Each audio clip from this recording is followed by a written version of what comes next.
So, you must be considering the thought of not coloring your hair anymore, and I am here to encourage you to take the leap. It feels like a huge leap when thinking about that, but honestly, it is easy. It was exciting because you really feel like, I really felt like I was owning who I really was.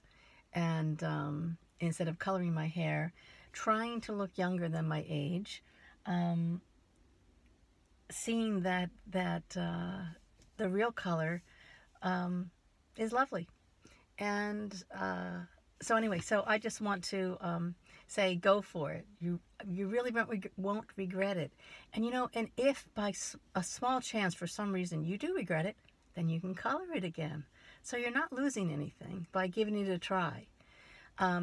One suggestion is that call around, and if you don't already have someone who cuts your hair or colors your hair, which some people do their own, call around and see if you can talk to someone about how they would transition you, or go sit in their chair and find out what it would take to make that happen.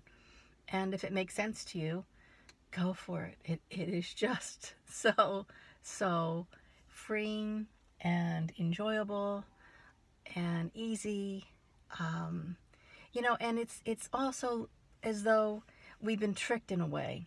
We've been tricked into thinking that gray hair doesn't come except when you're really old, and boy, is that not so. So so we're surprised. I think at least I was surprised when my hair started turning, and I was not like, oh, I thought only 70 or 80-year-old people got gray hair. Well, that's when 60 felt old too. It doesn't feel that old anymore.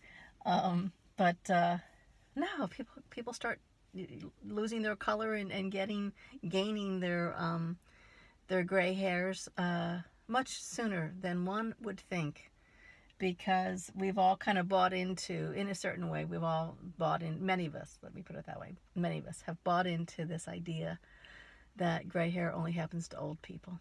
So it doesn't, and it's really, oh, what can I tell you? I just want to encourage you. I want to encourage you. If you're thinking about it, some people have to think about it for a while. I did. And I read as many, like, whatever books were out about it, and which didn't help me, really. Just kind of stalled the process. Had I known I would feel as good as I feel about having taken that leap, I would have done it when I first thought about it. I really would have. So I'm here to tell you, don't angst over it. Don't, worry about it. Like I say, you can always recolor your hair if you really hate it.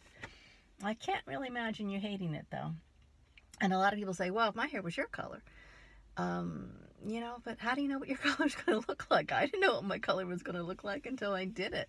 We get our little signals, like the front line of when it starts turning, like, okay, it looks like this, but there's all different kinds of colors in my hair. It's not all white as it looks in the front at all. And so go for it. That's all. I just want to encourage you to go for it. And feel free to leave a comment. I'll be happy to answer any questions, any concerns you might have, any support you might need to go for it. Because it's really claiming the truth about who we really are. And with that comes a freedom of expression that you might find, a relaxation around who we are. At least I found it to be so. And I'll tell you, when I'm sitting with people that have their hair dyed, and they're older than I am even, I feel like what do I want to say? I want to say that it's really comfortable to be around people who are comfortable with who they are. And part of being comfortable with who you are is owning the truth. Yes, gray hair is the truth. So own it, enjoy it. Ask any question you might have, and I'm happy to help you along the way to make it easier for you. Okay, be well.